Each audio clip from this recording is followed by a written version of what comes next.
নমস্কার বন্ধু, Malay Mukhopadhyay, confederation of state government employees. আপনারা সকলেই জানেন গতকাল একটা অর্ডার চোখে পড়েছে, কিন্তু সেই অর্ডারটা ডেট হচ্ছে গত 23শে মার্চ। ফিনান্স থেকে বেরিয়েছে, তার নাম্বারটা আমি বলি যে 8086F উইদিন ব্র্যাকেট P2। কিন্তু আপনারা সকলেই জানেন যে গত 26 এবং 27 তারিখ থেকে অবসরপ্রাপ্ত কর্মচারী এবং যারা কর্মরত তাদের প্রভিডেন্ট ফান্ড এবং মেসেজ যেগুলো আছে এখন ব্যাংকে ঢুকছে না, কারণ ব্যাপারটা যেহেতু ইয়ার এন্ডেন 2 তারিখ থেকে সেই টাকাটা ঢুকে যাবে, সেই বার্তাই আমরা পেয়েছি। এবং সেটা হচ্ছে 16 সাল থেকে ক্যালকুলেশন করে 19 সাল পর্যন্ত করার পর 2 ভাগের 1 ভাগ হিসাবে সরকার সেটাকে তুলে দিয়েছে বলেই আমরা মনে করছি। কারণ এখানে যে হিসাব আমরা দেখতে পাচ্ছি তার কোনো মাথা মুন্ডু বলে কিছু নেই। এক প্রকার সরকার সরকারি কর্মচারীদের সঙ্গে প্রতারণা করছে। অর্থাৎ আমরা এখানে দেখতে পাচ্ছি অর্ডারটাতে যে এআইসিপিআই 100% নিউট্রালাইজেশন করে সরকারি কর্মচারীদের পুরো এই যে 4 বছর 16 থেকে 19 তা তুলে দেবে। তাহলে এই যে টাকাটা ঢুকলো সেটা কি অর্ধেক? সেই প্রশ্নটা আমাদের কাছে প্রথমে আমরা জানতে চাই। দেখুন, এখানে আপনারা জানেন এর আগে যে অর্ডারটা এখানে কোট করা আছে যে এসওপি তৈরি করে যে ডিডিও এবং ট্রেজারি অফিসাররা তারা সরকারি কর্মচারীদের এই যে বকেয়া ডিএটা তুলে দেবে, এবং সে মতে ট্রেজারি অফিসাররা মেসেজ পাঠাতে আরম্ভ করেছে হিসাব করে, এবং ডিডিওরা কর্মরতদের যে প্রভিডেন্ট ফান্ডে সেটাও কিন্তু ঢুকিয়ে দেওয়া শুরু করেছে। এখন প্রশ্ন আমাদের, এই টাকাটার হিসেবটা আমরা কিন্তু পুঙ্খানুপুঙ্খভাবে বুঝে উঠতে পারছি না। এটা কিভাবে হিসাবটা করলেন? আমরা জানি এখানে দেখুন একটা বিখ্যাত কনসালটেন্সি ফার্ম তাকে দিয়ে এই যে হিসাবটা করিয়েছে কারি টাকা খরচ করে, আমাদের কাছে খবর আছে। আমরা এই ফার্মের নামও তুলে ধরব, তাদেরকে কত টাকা দিতে হয়েছে সেটাও কিন্তু আমরা আরটিআর মাধ্যমে জানতে চাইব। সরকার থাক বা না থাক তার উত্তর কিন্তু আমরা আদায় করে ছাড়ব। এখানে ডিডিও পিয়ন এবং ট্রেজারি অফিসার পিয়ন, কারণ এখানকার তো ডিডিওরা কোনো হিসাব করেনি এবং ট্রেজারি অফিসাররাও মানে কোনো হিসাব করেনি। সরকারের ওই যে ফার্ম যেভাবে হিসাবটা দেখিয়ে দিয়েছে সেভাবে ডিসবার্সমেন্ট করছে, কিন্তু এর কিন্তু উত্তর কিন্তু ডিডিওদের কাছে আমরা চাইবো, এবং এর উত্তর কিন্তু এই ট্রেজারি অফিসারগুলোর কাছে আমরা চাইবো। আমরা ছেড়ে দেবো না। আমরা সরকার আমাদেরকে যে টাকাটা তুলে দিচ্ছে তাদের তো উত্তর দিতে হবে। এখানে দেখুন, এখানে যে WBIS IFMS বা HRMS, এই যে তাদের যে সরকারি কর্মচারীদের যে ডকুমেন্টস, যে মানে বেতন ভাতা পেনশনগুলো থাকে, সেগুলোর তথ্য অনুযায়ী আমরা লক্ষ্য করেছি। দেখুন, ডিএটা সবসময় পৌনপুনি। ধরুন এই যে আমি একটা উদাহরণ দিচ্ছি, বাজেটে হয়েছে ফেব্রুয়ারির 5 তারিখে, মুখ্যমন্ত্রী এপ্রিল থেকে 4% এই ষষ্ঠ বেতন কমিশনের ডিএ ডিক্লেয়ার করেছে। আপনারা সকলেই জানেন কেন করেছে বলুন তো? ডিএটা পৌনপৌনিক। যদি ফেব্রুয়ারি থেকে দিত তাহলে ফেব্রুয়ারি মার্চ আমরা অলরেডি পেয়ে যেতাম, তারপরে এপ্রিল আসলে এপ্রিলেও পেতাম। অর্থাৎ প্রত্যেক মাসে ডিএ দিতে হয়। তাহলে সরকার যে হিসাবটা দেখিয়েছে সেই হিসাবটা আপনারা লক্ষ্য করুন। এখানে যে 16 সালে এবং এই 16 সালে ঘুরে ফিরে এসছে 1116, যেখান থেকে আমরা এই মামলার তথ্য তুলে দিয়েছিলাম, এবং সেটা রোপা 2009 অনুসারে যেখান থেকে আমাদের ডিএটা দেওয়ার কথা ছিল সেখান থেকে আপ টু এই 31/12/2019 পর্যন্ত। তাহলে 1116-তে দেখুন 1-1-16-তে এবার আপনি লক্ষ্য করুন, আমি বড় করে দেখাচ্ছি সরকার কি করেছে। এখানে দেখুন 1-1-16-তে 125 দেখেছে ডাব্লিউবি মানে ওয়েস্ট বেঙ্গল গভর্নমেন্টের যে ডিএ যখন 75 ছিল, ঠিকই আছে, 50% ডিফারেন্স। এবার সেখানে অ্যাজ পার HRMS সেখানে স্টেটমেন্টে দেখা যাচ্ছে যে 100% ওই নিউট্রালাইজ করে সেখানে 25% ডিফারেন্স করেছে। হয় এটা হয়? আমরা 125 দিয়েছিল all India consumer price index অনুসারে, আমরা 75 পেয়েছি, 50% ডিফারেন্স। সেখানে 25% ডিফারেন্স কিভাবে হয়? সরকার দেখলো তো আমার তো 25 দিয়েই হয়ে গেছে, কর্মচারীরা তো 50 পেত, দে এবার পুরোটা দিয়ে দে। মগের মুল্লুক। এবার আবার দেখুন, এই যে এই কথাটাই বলেছি যে এই যে 125 জানুয়ারি 2016, তাহলে ফেব্রুয়ারিতেও 125 দিয়ে 6 মাস করে থাকে কেন্দ্রীয় মানে AICPI, ফেব্রুয়ারি, মার্চ, এপ্রিল, মে, জুন, প্রত্যেকটা মাসে এই 50% করে ডিফারেন্স। সেই ডিফারেন্সের টাকাটা কোথায় গেল সেটা দেখায়নি। আবার এবার কি করলো, পরেরটা 1 জুলাই 2016, 25-এর সঙ্গে AICPI 7 বেড়েছিল, তাহলে 25-এর সাথে 32, সেই 32 আর আমাদের সেই 75ই পড়ে আছি, তাহলে সেখানে ডিফারেন্স গেল 57। সেটা দেখিয়েছে 100% নিউট্রালাইজেশন দেখিয়ে সেখানেও 25% ডিফারেন্স করলো। মগের মূল্য হচ্ছে এইভাবে। আপনারা দেখুন প্রত্যেকটাতে যে একবার জানুয়ারি দেখাচ্ছে, একবার জুলাই দেখাচ্ছে, একবার জানুয়ারি দেখাচ্ছে, একবার জুলাই দেখাচ্ছে, একবার জানুয়ারি দেখাচ্ছে, একদম শেষে জুলাই 19 164। হ্যাঁ ঠিকই 164 সেই সময় হয়েছিল, 164 সে সময় আমরা 125 পেতাম। সেই ডিফারেন্স হচ্ছে 39% ডিফারেন্স, কিন্তু সেখানে সরকার ডিফারেন্স দেখাচ্ছে 18%। সরকার সেখানে দেখাচ্ছে 18%।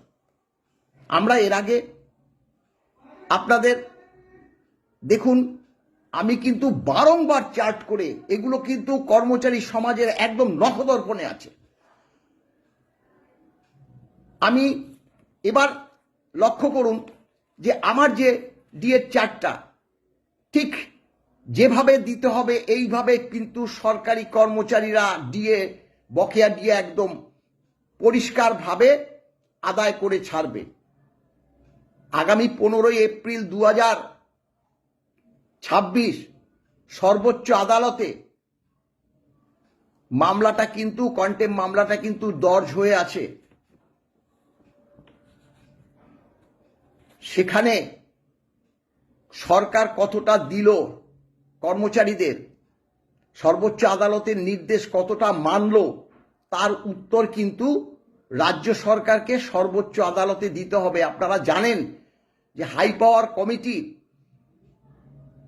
তারা যে মানে ইনভেস্টিগেশন এখান থেকে করে গেছে তার রিপোর্ট তো সর্বোচ্চ আদালতে দিয়েছে, আমরা তো দেইনি।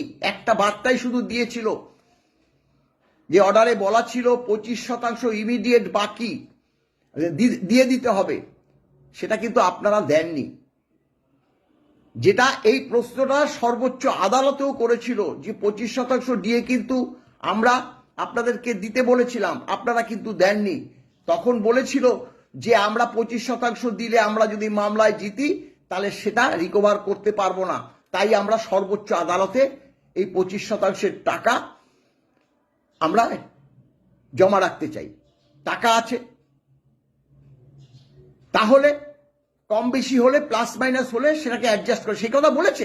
তাহলে আমরা তো এই প্রশ্নটাও রেখেছি, গ্র্যান্টিন এইডের যে কর্মচারীদের এখন ডিএ দেওয়া হলো না,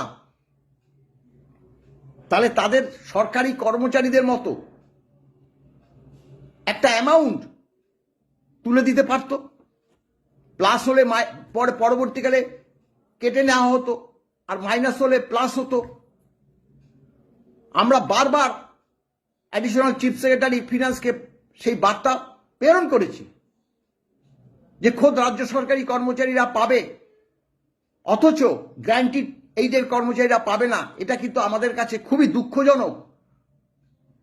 কারণ আমরা সব ধরনের কর্মচারীদের জন্যই কিন্তু ডিএটা আদালতে প্রার্থনা করেছিলাম, সরকার দিয়েছিল, সরকার কিন্তু দিয়ে দিতে পারত। এবার এবার এবার লক্ষ্য করুন, এখানে আমি দেখিয়ে দিয়েছি কিভাবে ডিএটা আমাদের দিতে হবে। হ্যাঁ, জানুয়ারি 16 থেকে 19 পর্যন্তই করেছি। এইবার দেখুন, জানুয়ারি 16 টু জুন,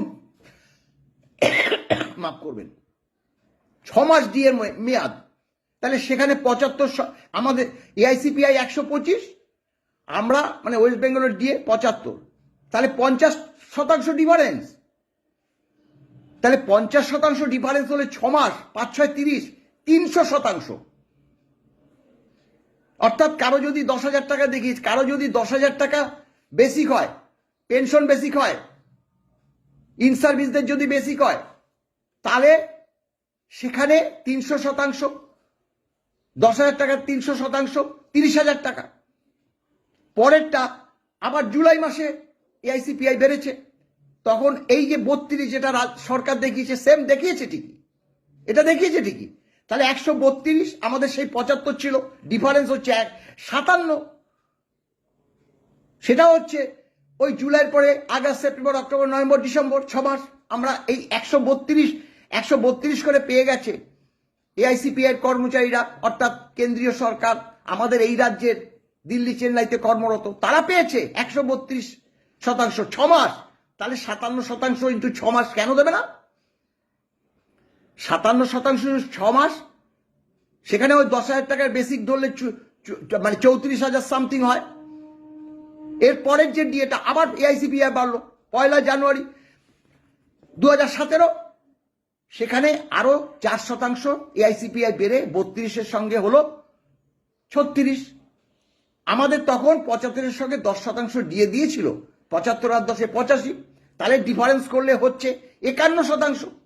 সেটাও 6 মাস, কারণ 6 মাস হচ্ছে জানুয়ারি, ফেব্রুয়ারি, মার্চ, এপ্রিল, মে, জুন।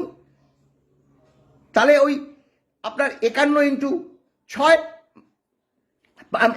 মাফ করবেন, 51 ইন্টু 6 হচ্ছে 306%, অর্থাৎ 10,000 টাকার উপর ওই 306%। এইভাবে আপনারা এটা লক্ষ্য করুন, আমার আর বলার প্রয়োজন নেই, আপনারা সবাই এই ব্যাপারটা আমি বারংবার বলেছি। এরপরে দেখুন, জুলাই 17 থেকে ডিসেম্বর 17, 139 এআইসিপিআই, আমরা 85 পাচ্ছি, তখন 54% ডিফারেন্স হয়ে গেল। অর্থাৎ ডিফারেন্স 54% হলে 6 মাস, সেটা 324% বেসিকের উপর দিতে হবে। তারপরে জানুয়ারি 18 থেকে জুন 18, 142 হয়ে গেল, মানে 39-এর পরে 42, 3% বেড়েছে, আমরা তখন 100% পাচ্ছি, তাহলে সেটাও 6 মাস পাইনি। তাহলে 6 মাস যদি না পাই, তা দিয়ে তো রেকারিং, আমার ওই টাকাটা কোথায় গেল? সরকার আমাদের টাকাটা চুরি করে খেলা মেলা, লক্ষ্মীর ভান্ডার, স্বাস্থ্যসাথী, এই সবগুলোতে ব্যবহার করছে, বারবার বলেছি। আর কারিগরি টাকা আমাদেরকে হারাতে আইনজীবীদের জন্য ব্যবহার করছে। এখন আবার বিখ্যাত এক ফার্মকে দিয়ে একটা গোজামিল একটা ডিএর যে ফর্মুলা সেটা বার করেছে। আমরা ছেড়ে দেব না, আমরা ছেড়ে দেব না বলতে আমরা তো কিছু করতে পারবো না সরকারকে বাঁশলাঠি নিয়ে মারতে, আমাদের তো সর্বোচ্চ আদালতে নালিশ করতে হবে। এবার লক্ষ্য করুন, যেটা 142-এর পরে 148, মানে 42-এর পরে 48, 6% বেড়েছে। আমরা কিন্তু সেই 100-তেই পড়ে আছি, সেই সময় পড়েছিলাম। অর্থাৎ তাহলে কি হবে, সেই 48% ডিফারেন্স কিন্তু 6 মাস, সেই যে ডিএটা, আমরা তো কি চাইছি, আমরা চাইছি যে আমাদের দেওয়ার কথা ছিল অমুক সময় থেকে, আমরা পেয়েছি অমুক সময়, অর্থাৎ এই যে ডিফারেন্স, এই ডিফারেন্সটা তুলে দিতে হবে। আর সরকার কি করেছে, জানুয়ারির পরে জুলাই, জুলাইয়ের পরে আবার জানুয়ারি, আবার জুলাই, এই করে মাঝখানের অংশটা একদম তুলে দিয়েছে। এইভাবে আবার একদম শেষে দেখুন, জুলাই 19 আমরা বলেছি একদম ডিসেম্বর 19 পর্যন্ত আমাদের দিয়ে দিতে হবে। তখন ছিল কিন্তু এআইসিপিআই 164, এ দেখিয়েছে সরকার, দেখিয়েছে আমরা পাচ্ছিলাম 125 এবং 39% ডিফারেন্স, সেটাও দেখিয়েছে। কিন্তু দেওয়ার বেলায় 18%। কেন কেন হয় এটা কি ডিএর ফর্মুলা? আমরা কিন্তু ডিডিওর কথা বলছি, আপনাদের প্রত্যেকটা কর্মচারী সমাজকে কিন্তু কিভাবে ডিএর ক্যালকুলেশনটা হলো সেটা কিন্তু তুলে দিতে হবে। এবং ট্রেজারি অফিসারকেও বলছি, আপনারা নোটিশ করে বাইরে পেস্ট করে দেবেন। একটা পেস্ট করে দিলে কিন্তু সকল কর্মচারী সমাজ জানতে পারবে, বা সোশ্যাল মিডিয়াতে দিয়ে দেবেন। আমরা জানতে চাই, ডিডিওকেও বলবো, না হলে কিন্তু আমরা তাদের কাছে গিয়ে কৈফিয়ত চাইব। এটা কিন্তু আপনাদের মাথায় রাখবেন। ভালো থাকবেন, নমস্কার।